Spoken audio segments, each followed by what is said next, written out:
বন্ধুরা গ্যাস শেষ হয়ে গেছে, তো আজকে উনানে বানাতে হচ্ছে। তো আজকে উনানে বানাবো, তো সিলিন্ডার পাওয়া যাচ্ছে না, তো কি করব ভাবলাম ছাদের মধ্যে চুলা আছে, তো লাকড়িও আছে, তো উনানে বানাবো। তো উনানে এই তো আজকে উনানে বানাবো এই কাতল মাছ আর হচ্ছে এই ট্যাংরা মাছের ঝাল বানাবো। আর কাতল মাছ আলু বেগুন দিয়ে করবো। তো এই কাতল মাছ ফ্রাই, তেল গরম হয়ে গেছে, তো এখন আমি দিয়ে দেবো মাছ।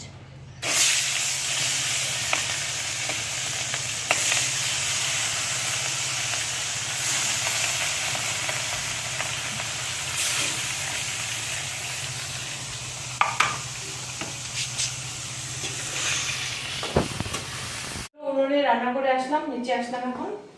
তো এই যে ট্যাংরা মাছের ঝাল বানিয়েছি আর হচ্ছে এই কাতল মাছ বানিয়েছি। তো আজকে দুপুরে মেনুতে এই দুটো আইটেম। আর রাইস কুকারে ভাত বানিয়েছি। তো এতটুকু। ভিডিওটি ভালো লাগলে লাইক কমেন্ট সাবস্ক্রাইব করে দেবেন। Thank you.